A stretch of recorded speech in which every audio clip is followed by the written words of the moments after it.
नमस्कार दोस्तों, फिर से स्वागत है आप सभी का एमपीपीएससी उत्कर्ष के इस यूट्यूब चैनल में। और आज ये पूरा का पूरा वीडियो जो होने वाला वो होने वाला है भारत ने चूंकि एक बहुमूल्य रत्न खो दिया जिसका नाम है रतन टाटा जी। तो आज ये पूरा का पूरा वीडियो रतन टाटा जी और उसके पूरे परिवार से संबंधित है। आखिरकार टाटा हैं कौन, इनकी क्या उपलब्धि है, इन्होंने देश के लिए क्या किया है, रतन टाटा जी देश के लिए रत्न कैसे साबित हुए, इन्होंने कौन कौन सी उपलब्धियां हासिल की, कौन कौन सी इन्हें देशी और विदेशी उपाधियां मिली, इन्होंने कौन कौन सी चीजों का अधिग्रहण किया और आखिर में ये कौन सी चीजें हैं जो हमें इस टाटा समूह के प्रति दिल से आभार व्यक्त करने के लिए प्रेरित करती हैं। तो इस पूरे वीडियो को शुरू से आखिरी तक जरूर देखिएगा। शुरू करते हैं इनके इतिहास से कि आखिरकार टाटा कैसे बने।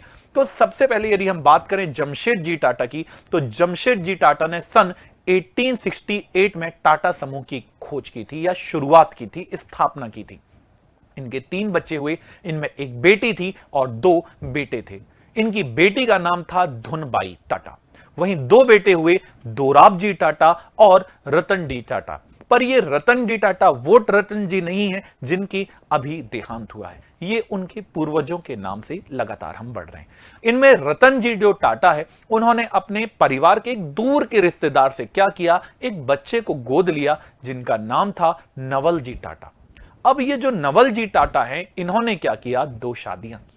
पहली शादी जो की उनसे 2 संतानें हुई, इनमें पहली संतान थी रतन नवल टाटा और दूसरे थे जिमी नवल टाटा। यहां से इनका शुरुआत होती है। 28 दिसंबर 1937 को रतन टाटा जी का क्या हुआ, जन्म हुआ। तो याद रखिएगा, देश को स्वतंत्रता मिलने से पहले ही ब्रिटिश भारत में हमारे रतन टाटा जी का जन्म हो चुका था। कक्षा 8वीं तक की बात करें, पढ़ाई की बात करें, तो इन्होंने मुंबई के कैम्ब्रियन स्कूल में यहां तक की पढ़ाई की थी। बाद में जो पढ़ाई है इनकी मुंबई और शिमला में भी लगातार हुई है। 1955 का जब समय आया, बिल्कुल 1955 का जब समय आया, शुरुआती समय आया, तो शुरुआती पढ़ाई के बाद ये कहां निकल गए, ये अमेरिका में पढ़ाई के लिए निकल गए। तो समझ सकते हैं ग्रेजुएशन इन्होंने अमेरिका से किया है और 1959 में न्यूयॉर्क से, जी हां दोस्तों, न्यूयॉर्क से इन्होंने क्या किया है, आर्किटेक्चर में बैचलर डिग्री हासिल की है। तो ये इनका समय के साथ जानने वाली चीजें आपके सामने है। यदि 1962 की बात करूं, जब भारत और चीन के बीच युद्ध हो रहा था, तो उस समय ये अपने असिस्टेंट फैमिली बिजनेस को इन्होंने ज्वाइन किया था। जब देश संघर्ष खेल रहा था, उसी समय देश को एक मजबूत स्तंभ के रूप में रतन टाटा जी ने अपने टाटा समूह में असिस्टेंट फैमिली बिजनेस के रूप में इन्हें ज्वाइन किया था। 1974 की बात करें, 1974 की यदि बात करें, तो इन्होंने टाटा सन्स को ज्वाइन किया और इन्होंने डायरेक्टर की पोस्ट इन्हें मिली। तो शुरुआत से इन्होंने बहुत से संघर्ष देखे हैं और इसी के लिए हम रतन टाटा जी को रत्न कहते हैं। इसके बाद जब बारी आई 1981 की, तो इन्हें टाटा इंडस्ट्रीज इन्होंने क्या की, ज्वाइन की। समय के साथ देखिए, 1986 का समय आया, 1986 का समय आया, ये एयर इंडिया के चेयरमैन बने। इसके बाद की यदि मैं बात करूं 1991 की, तो जेआरडी टाटा, जो आप जानते हैं जेआरडी टाटा ने क्या किया, जो टाटा ट्रस्ट है और जो टाटा सन्स है, इनके ये अध्यक्ष थे, उन्होंने उस समय अध्यक्ष पद से त्याग दे दिया। और अब बारी किसकी आ रही है, चूंकि जेआरडी टाटा छोड़ रहे थे, तो अब हमारी बारी आ रही थी रतन टाटा जी की। और रतन टाटा जी 1981 में रतन टाटा जी ने टाटा समूह को, टाटा ट्रस्ट को अध्यक्ष के रूप में ज्वाइन किया। 2012 में, जी हां, 1991 से लेकर 2012 तक, जब वो 75 वर्ष के थे, तब रतन टाटा जी ने क्या किया, एग्जीक्यूटिव कार्य को अपना छोड़ा और अध्यक्ष पद से त्याग दे दिया। तो ये प्रश्न पूछा जा सकता है कि इनका कार्यकाल कब से कब तक रहा, तो 1991 से 2012 तक इनका टोटल कार्यकाल रहा है। 44 साल के जो इनके बाद साइरस मिस्त्री थे, जी हां, इनका भी आप जानते ही इनकी घटना के बारे में, तो साइरस मिस्त्री को इन्होंने अपना उत्तराधिकारी घोषित किया और कुछ समय बाद इन्होंने ये पूरा का पूरा शुरुआत, आप जानते ही हैं, बहुत सारी चीजें, घटनाएं हुई और साइरस मिस्त्री और टाटा समूह में बहुत सारी विचार बदलने लगे, एक से विषय नहीं रह पाई। और अक्टूबर 2016 में मिस्त्री को जो रतन टाटा जी ने पूर्ण समर्थन के बाद क्या कर दिया, बाहर का रास्ता दिखा दिया। क्योंकि विचार नहीं मिलेंगे, क्योंकि टाटा समूह एक अलग विचारधारा से चलता है और वो विचारधारा को कोई नहीं बदल सकता है। ये मैं नहीं, भारत में रहने वाला हर एक व्यक्ति इसके बारे में जरूर जानता है। फिर 9 अक्टूबर 2024 जो अभी 24 चला, आप सभी जानते हैं कि 86 वर्ष की उम्र में हम सभी ने अपने प्यारे रतन टाटा जी को खो दिया। तो ये इनकी एक जर्नी है, पर हमें एग्जाम में क्या आ सकता है, एक भारतीय होने के नाते हमें क्या क्या जानना चाहिए। क्योंकि आप जानते हैं कि रतन टाटा जी थे वो है पारसी, पर पारसी धर्म की अपनी अंत्योष्टि करने का एक अलग आधार है। पर पारसी धर्म के होने के बाद भी रतन टाटा जी ने पारसी धर्म के अंतिम संस्कार को ना अपनाया उनके परिवार वालों ने, और भारतीय परंपरा के साथ उनका अंत किया गया। पर ऐसा क्या कारण था कि इस परंपरा को अपनाया गया? तो इसका कारण बहुत महत्वपूर्ण है। इसका कारण है कि रतन टाटा जी पारसी तो थे ही, पर पारसी धर्म में जो अंत होता है, ये अंतिम की क्रिया को क्या कहते हैं? इसे कहा जाता है दखमा, या इसे इंग्लिश में कहें तो टावर ऑफ साइलेंस कहा जाता है। अब आपसे यही प्रश्न भी पूछा जा सकता है कि दखमा क्या है, टावर ऑफ साइलेंस क्या है? तो दखमा या टावर ऑफ साइलेंस की यदि हम बात करें तो एक ऐसी परंपरा है जिसमें शव को ना तो दफनाया जाता है, ना ही इसे जलाया जाता है। तो फिर आखिरकार किया क्या जाता है? तो इस परंपरा में चूंकि पारसी समुदाय अंत कैसे करता है अपने आप को, तो पारसी समुदाय का जो भी व्यक्ति यदि मृतक हो गया तो उसके शरीर को आसमान के नीचे, जी हां, खुले छत के नीचे छोड़ दिया जाता है। क्योंकि पारसी धर्म का ऐसा मानना है कि शरीर किसने दिया है? प्रकृति ने दिया है, तो उसे अंत में प्रकृति को ही वापस कर देना चाहिए। और जब शव को प्रकृति को गोद में दे देंगे तो गिद्ध, जो चील हैं, गिद्ध हैं, ये इसे खाएंगे, और यही प्रक्रिया टावर ऑफ साइलेंस कहलाती है। और यह प्रक्रिया पर्यावरण प्रेम को दर्शाती भी है, जो किसके द्वारा अपनाई जाती है? ये जो प्रक्रिया पूरी की पूरी प्रक्रिया है, ये इसी समूह के द्वारा अपनाई जाती है जिसे हम पारसी कहते हैं। पर पारसी धर्म को मानने वाले सभी लोग अब इस प्रक्रिया को नहीं अपना रहे हैं। इसका बहुत से कारण हम सभी के सामने आते भी हैं, और यही कारण है कि लोगों के बीच में एक विषय भी बना कि रतन टाटा जी पारसी होने के बाद भी उनका अंतिम संस्कार इस जखमा प्रथा से क्यों नहीं हुआ। तो इसका पहला और महत्वपूर्ण कारण है कि अब वर्तमान में गिद्ध और चील की संख्या इतनी ज्यादा नहीं मिलती कि इस प्रक्रिया को अपनाया जा सके, और यही कारण है कि रतन टाटा जी का जो अंतिम संस्कार है वो हिंदू धर्म के अनुसार किया गया है। पारसी धर्म की यह परंपरा बिल्कुल भी नहीं है कि उस प्रकार से, जिस प्रकार से रतन टाटा जी का संस्कार किया गया है वह संस्कार किया जाए। पर चूंकि गिद्धों की संख्या लगातार घट रही है, इसीलिए यह परंपरा को उन्होंने अपनाया है। वर्तमान में जो पारसी धर्म के लोग हैं वो अपनी नई अंतिम संस्कार की नई क्रिया को अपनाने के 3 कारण सभी के सामने बताते हैं। इसमें पहला कारण है जी, पारसी धर्म में अंतिम संस्कार को क्या कहा जाता है? तो इसे दखमा कहा जाता है। मैंने आपको बताया था कि इसे दखमा कहा जाता है। इसमें गिद्ध उस पवित्र शरीर के मांस को खाकर अंत्योष्टि करते हैं, और पर्यावरण के अनुकूल यह माना भी जाता है। दूसरे चीज की यदि मैं बात करूं तो पारसी धर्म में शवों को दफनाया भी जाता है। जी हां, ऐसा नहीं है कि केवल अंत्योष्टि दखमा से की जाती है, इसमें शवों को दफनाया भी जाता है। इस परंपरा को पूर्व जो रतन टाटा जी से पूर्व चेयरमैन थे JRD टाटा, उनका अंतिम संस्कार इसी दूसरे प्रकार से किया गया था, अर्थात उन्हें दफनाया गया था। पर उनका दफनाने का काम भारत में नहीं हुआ था, उनके दफनाने का काम कहां पर हुआ था? फ्रांस में हुआ था, जहां उनके माता पिता और उनके भाई की भी कब्र है। तो पहला तो हो गया दखमा, दूसरा हो गया दफनाना, और दोनों प्रक्रियाओं को यदि नहीं अपनाना है तो फिर तीसरी प्रक्रिया आपके सामने आती है जिसे कहा जाता है, जो मूलतः हिंदू धर्म के लोगों के द्वारा अपनाई जाती है, इसे कहा जाता है अग्नि दाह की प्रक्रिया। तो रतन टाटा जी का जो अंतिम संस्कार किया गया है, यह संस्कार इसी प्रक्रिया के माध्यम से किया गया है। वैसे जानकारी के लिए मैं आपको यह भी बता दूं कि राहुल गांधी जी के जो दादाजी थे, जी हां आप जानते ही, इंदिरा गांधी जी के जो पति थे अर्थात फिरोज गांधी जी, इनका अंतिम संस्कार भी कैसे किया गया है? अग्नि दाह प्रक्रिया से ही किया गया है। तो वहां से जोड़ रहा था, इसलिए आपको मैंने ये पॉइंट बताया। यदि अब मैं बात करूं कि रतन टाटा जी को आखिरकार ऐसे कौन कौन से पुरस्कार हैं जो दिए गए, जो हमें जानना बहुत जरूरी है, तो इसमें सबसे पहला है पद्म विभूषण। जी हां, भारत सरकार द्वारा आप जानते ही हैं पद्म भूषण, पद्म विभूषण दिए जाते हैं। तो यहां पर सबसे पहले पद्म विभूषण की बात करूं तो यहां पर भारत का यह दूसरा सबसे सर्वोच्च सम्मान है, ये आप जानते हैं। तो पद्मश्री, पद्म भूषण, पद्म विभूषण यहां पर आप जानते हैं कि तो भारत का दूसरा सबसे ऊंचा नागरिक सम्मान है जो इन्हें 2008 में दिया गया था। पद्म भूषण की बात करूं तो तीसरा बड़ा सम्मान दिया गया जो 2000 सन में दिया गया था। तो आप देखिएगा नीचे से ऊपर की ओर जाते हैं तो पद्म भूषण पहले मिला, पद्म विभूषण उसके बाद मिला इन्हें। इसके अलावा उद्योग रत्न महाराष्ट्र सरकार द्वारा इन्हें 2023 में ही दिया गया था और असम वैभव का पुरस्कार असम सरकार द्वारा इन्हें 2021 में दिया गया था। तो ये चीजें आपको जानना बहुत जरूरी है, ठीक है। इसके अलावा इसके ऊपर यदि आप जाएंगे तो फिर तो आप जानते ही हैं। अब हम चलते हैं आगे की ओर कि इन्हें आखिरकार ऐसे कौन कौन से विदेशी पुरस्कार हैं जो इन्हें दिए गए थे। तो सबसे पहले इन्हें मानद knight grand cross of the order of the British Empire अर्थात यूनाइटेड किंगडम के द्वारा ये आपको सम्मान दिया गया था और ये सम्मान दिया गया था 2009 में। इसके अलावा commander of the Legion of Honour ये फ्रांस की सरकार द्वारा 2016 में दिया गया था। इसके अलावा grand cordon of the order of the rising sun ये किस सरकार द्वारा, जापान सरकार द्वारा दिया गया था 2012 में।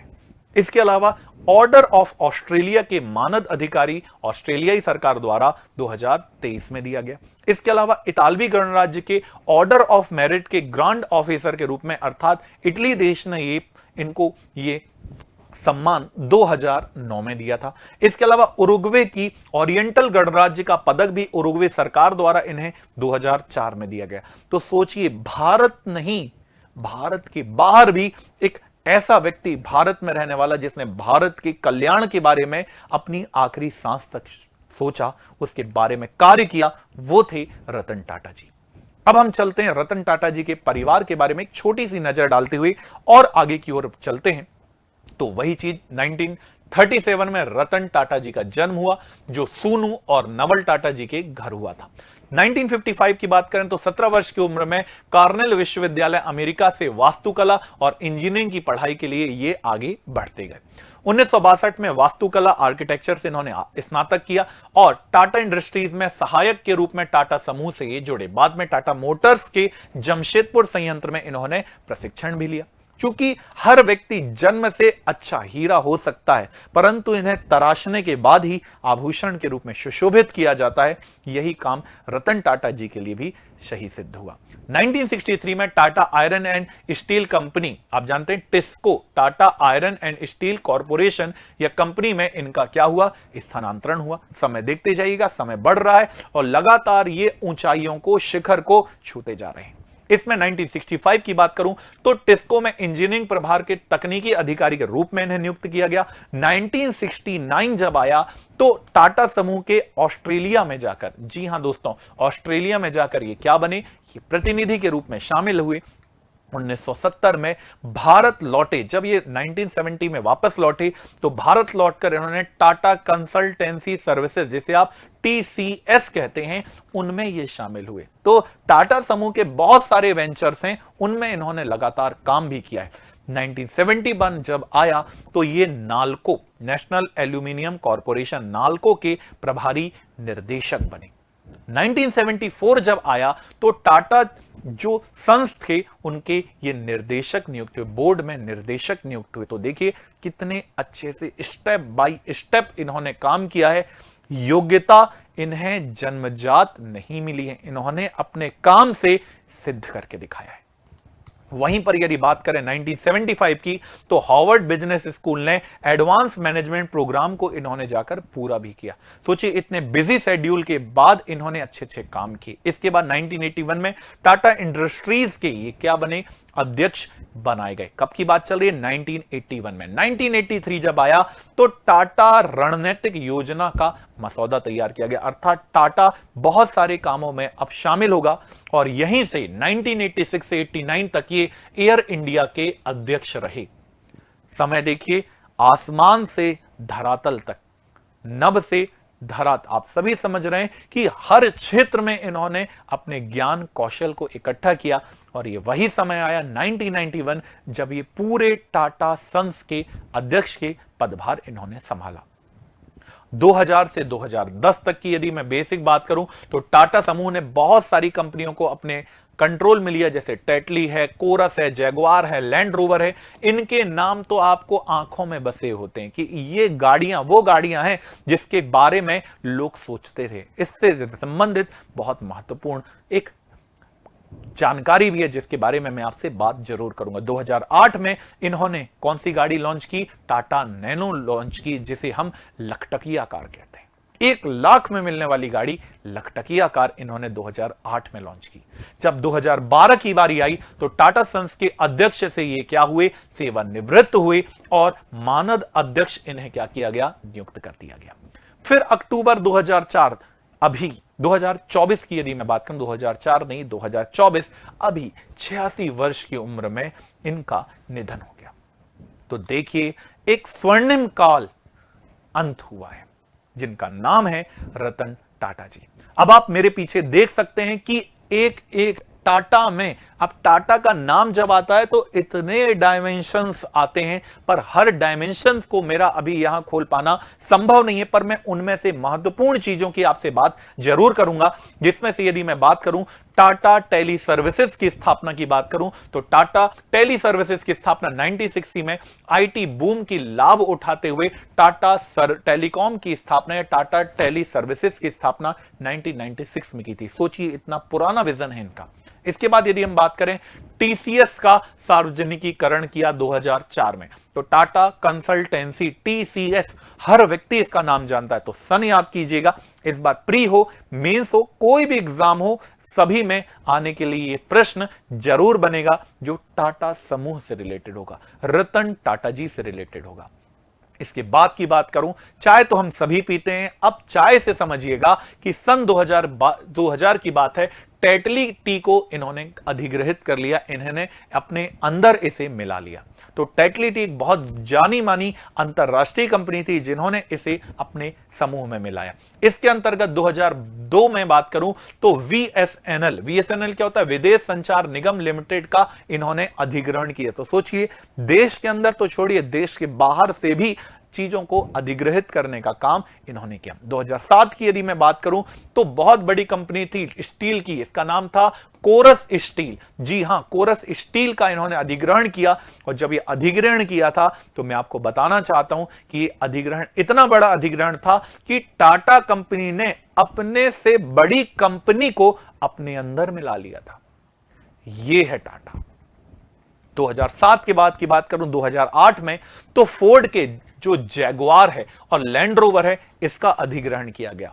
मैं आपको इसके लिए एक कहानी चलती है, एक बात चलती है, हम सभी जानते हैं, उसके बारे में बताना चाहता हूं कि जब टाटा कंपनी ने टाटा के मोटर्स बनाती थी, जब टेक्निकल उनको जरूरत पड़ी, जब टेक्निकल नॉलेज की जरूरत पड़ी, तो रतन टाटा जी फोर्ड कंपनी के मालिक से मिले, पर उन्होंने इस चीज को हंसी में लेते हुए निग्लेक्ट किया।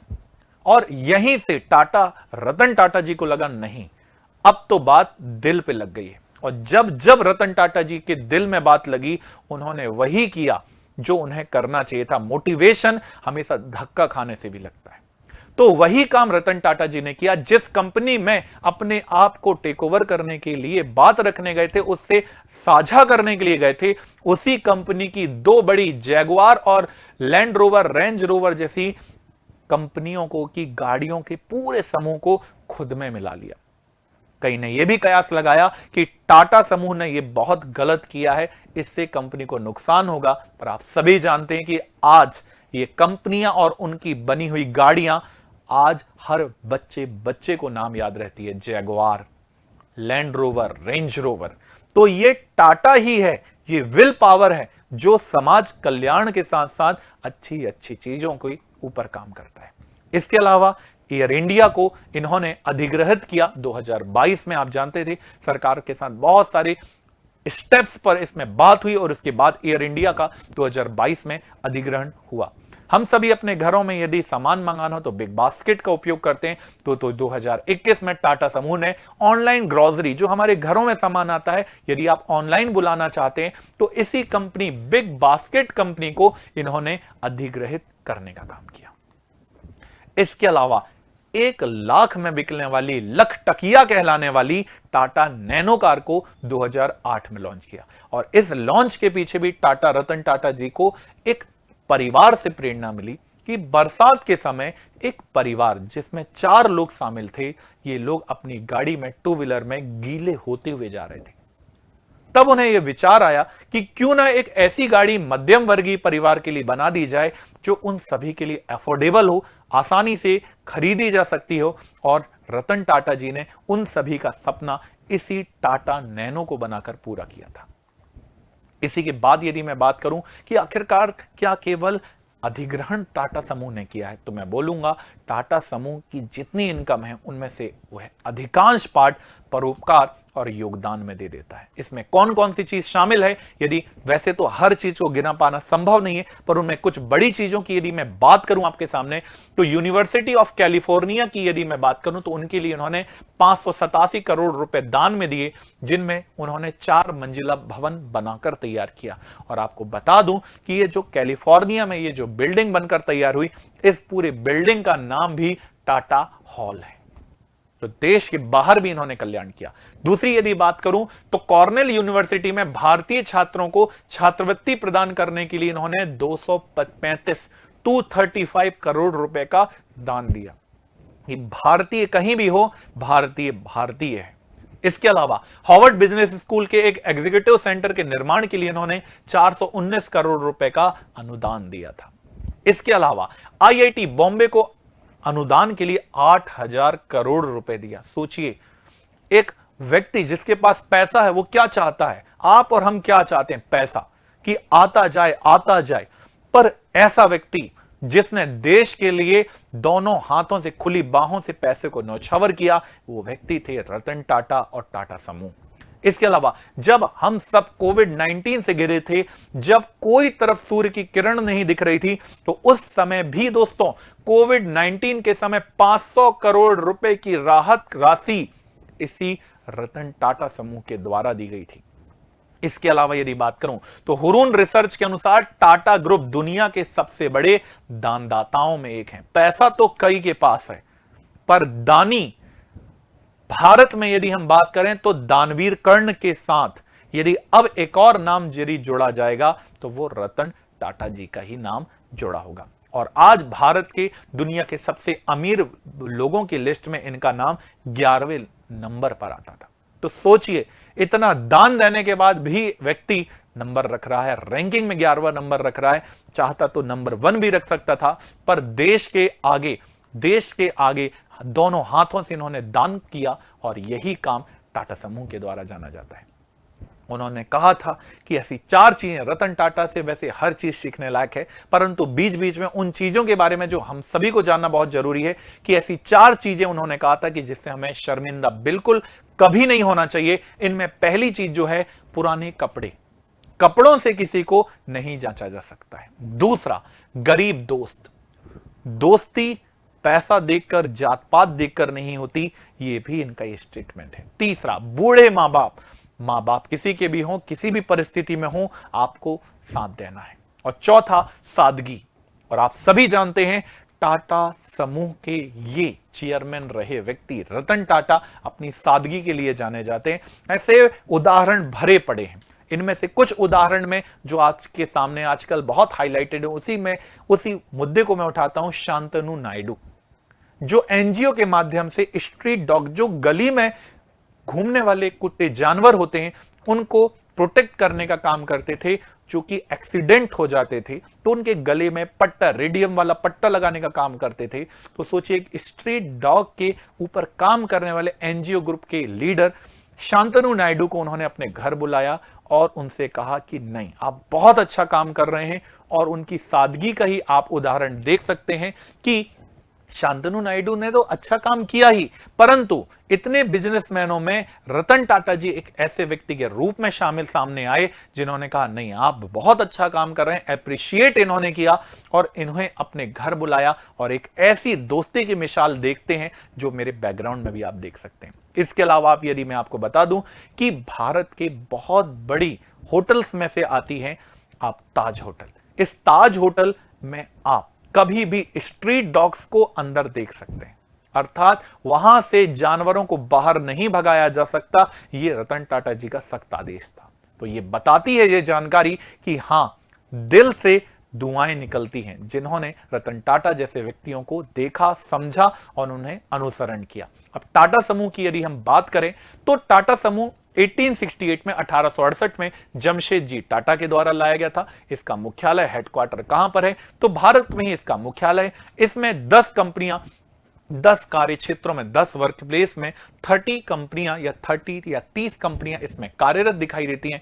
इसकी वैश्विक उपस्थिति की यदि हम बात करें तो यह कंपनी टाटा समूह कितने देशों में तो दुनिया भर के 100 से अधिक देशों में काम करती है और दुनिया के 6 महाद्वीपों में, सभी महाद्वीपों में काम करती है। केवल किसमें काम नहीं करती, अंटार्कटिका, जहां कोई परमानेंट नहीं रहता है। तो आप समझ सकते हैं कि इसकी उपयोगिता कितनी महत्वपूर्ण है। इसके अलावा यदि हम मिशन की बात करें तो समुदायों की जीवन गुणवत्ता में सुधार और दीर्घकालिक हितकारक मूल्य को देखना, उसके बारे में सृजन करना इस पूरी कंपनी का मिशन है। तो सोचिए क्या मिशन है कि समुदायों की जीवन गुणवत्ता में सुधार और दीर्घकालिक हितकारक मूल्य, इतने उच्च विचार इस समूह के ही हो सकती है।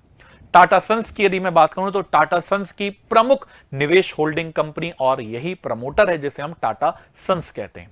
ट्रस्ट की यदि हम हिस्सेदारी की बात करें, जो टाटा समूह जो पूरा पैसा इकट्ठा करता है, इस टाटा समूह की या इस टाटा सन्स की टोटल इक्विटी शेयर पूंजी का 68% परोपकारी ट्रस्टों के पास, 66% किसमें चला जाता है तो परोपकारी ट्रस्टों के पास चला जाता है। तो सोचिए 100% यदि टाटा सन्स की इक्विटी शेयर है तो उनमें से 66% परोपकारी ट्रस्टों के पास चला जाता है। तो ये है टाटा समूह। इसके अलावा समाज सेवा की बात करें तो ये शिक्षा का क्षेत्र हो, स्वास्थ्य का क्षेत्र हो, कोई आजीविका को बढ़ाने का क्षेत्र हो, आर्ट एंड किसी क्राफ्ट की बात हो, कल्चर को बढ़ाने की बात हो, इन सभी में टाटा समूह काम करता नजर आता है। और यदि बात करें राजस्व की, 2023-24 की बात करें तो टाटा कंपनी का कुल राजस्व आप देख सकते हैं $165 मिलियन है। $165 मिलियन है। इसके अलावा बिलियन डॉलर है। इसके अलावा कर्मचारियों की संख्या लगभग 1 मिलियन है। साथ ही साथ स्वतंत्र संचालन, प्रत्येक कंपनी को अपने निर्देशक मंडल के मार्गदर्शन में स्वतंत्र रूप से कार्य करने का पूरा अधिकार है, जिसके कारण ही यही वो कारण है कि टाटा कंपनियां आज लगातार आसमान को छू रही हैं। सूचीबद्ध कंपनियों की बात करें तो 31 मार्च 2024 तक के जो लास्ट फाइनेंशियल ईयर, इस पर बात करें तो 26 कंपनियां सार्वजनिक रूप से सूचीबद्ध कंपनियों की श्रेणी में आती हैं।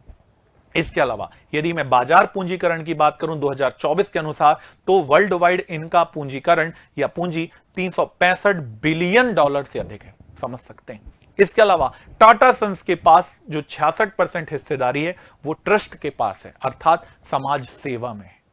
इसी कारण से टाटा समूह कभी भी नंबर 1 श्रेणी में नहीं आता, क्योंकि अधिकांश भाग वो क्या कर देता है, दान कर देता है। टाटा समूह ने शिक्षा हो, स्वास्थ्य हो, संस्कृति हो, आजीविका हो, सभी संबंधों में काम किया है। टाटा सन्स हमेशा ही प्राइवेट लिमिटेड समूह के रूप में शेयर होल्डिंग कंपनी रही है, चाहे आप इसे शेयर मार्केट में भी देख सकते हैं। अब रतन टाटा जी की बात हो और उन पर लिखी गई बुकों की बात ना हो, ये तो अधूरा हो जाएगा। तो रतन टाटा जी के ऊपर बहुत सारी बुकें लिखी गई हैं, जिनमें पहला है Ratan Tata the authorised biographer. ये किसने लिखी है तो थॉमस मैथ्यू ने लिखी है। Tata the evolution of business group, एजी किसने लिखी है तो कृष्ण मूर्ति ने इसके लिखा है।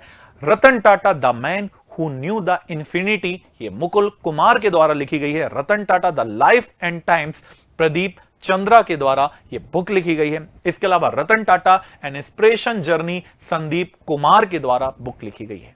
तो आप इन बुक्स को जरूर याद रखिएगा। अब यदि हम बात करें टिस्को की, Tata iron and steel corporation, जो एग्जाम में आपको आ सकती है, तो Tata iron and steel corporation की बात करें तो इसकी स्थापना जमशेद जी टाटा के द्वारा की गई थी। It is founded by the Jamshed ji Tata. 26 अगस्त 1907 को यह दोराब जी टाटा द्वारा मूलतः स्थापित की गई थी।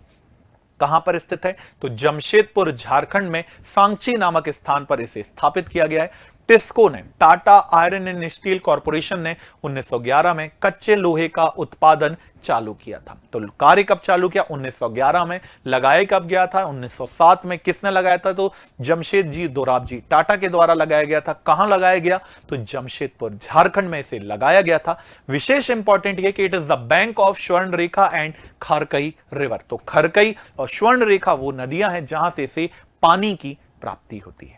अंत में यदि मैं बात करूं तो इन्हें खनिज कहां से मिलते हैं? तो इस सबसे इंपॉर्टेंट होता है लोहा। तो लोहा इन्हें मिलता है नोआ मुंडी और बादाम हिल्स से। इसके अलावा कोयला, जो इन्हें ईंधन के रूप में, एनर्जी के रूप में चाहिए, तो यह मिलता है जोंडा ओडिशा से। साथ ही साथ झरिया और बोकारो झारखंड की खदानों से भी इन्हें आयरन ओर की या कोयले की प्राप्ति होती है। क्या करता है TISCO? Tata iron and steel corporation आखिरकार क्या बनाता है? तो ये मैन्युफैक्चर करता है एग्रीकल्चर के इक्विपमेंट्स को, हैवी मैकेनिक्स या हैवी जो मशीन्स हैं इनको निर्माण करता है। इसके अलावा टिन प्लेट्स हैं, स्लीपर है, पटरी है, ये बड़ी बड़ी सभी चीजों को बनाने का काम टाटा या टिस्को के द्वारा किया जाता है। आज यदि हम बात करें तो ये देश का दूसरा बड़ा तथा नीति क्षेत्र में सबसे बड़ा, तो याद रखिएगा पॉलिसीज के क्षेत्र में सबसे बड़ा ये संयंत्र हमें दिखाई देता है। अब जाते जाते आपके जरूर बताना चाहूंगा कि आखिरकार रतन टाटा जी ने बहुत सारी चीजें कही हैं, पर इनमें से यदि मैं आपके सामने कुछ चीजों की बात करूं तो मैं कहूंगा कि इन्होंने कहा था कि जिंदगी का सबसे खूबसूरत हिस्सा जवानी होती है। जो अधिकांश लोग हैं इसे डिप्रेशन में और नशे में गवा देते हैं। तो हमें रतन टाटा जी से ये सीख जरूर लेनी चाहिए। दूसरी बात जो मुझे बहुत अच्छी लगती है जो रतन टाटा जी ने कही, वैसे आपको बहुत सारी बातें अच्छी लगेंगी, कि जीवन में यदि आगे बढ़ना है या जीवन में आगे बढ़ने यदि आप बढ़ रहे हैं तो आपको उतार चढ़ाव हमेशा देखने को मिलेंगे। चूंकि ईसीजी में यदि आपको सीधी रेखा दिख रही है तो इसका अर्थ यही होता है कि हम जीवित नहीं हैं। तो मेहनत कीजिए, बहुत अच्छे से तैयारी कीजिए, जिस कार्य को आप कर रहे हैं पूरी शिद्दत से कीजिए, पूरी कायनात आपको सफल बनाने में जरूर लगी रहेगी। तो यहां पर जाकर मैं पूरे उत्कर्ष परिवार की ओर से रतन टाटा जी को श्रद्धांजलि भी अर्पित करता हूं और यहीं पर आज इस वीडियो की यहां समाप्ति करेंगे कि अब आपने जाना कि आखिरकार टाटा समूह क्या है। तो मुलाकात होगी आपसे फिर इसी जगह पर अगली क्लास में। तो अपना ध्यान रखिए। जय हिंद, जय भारत।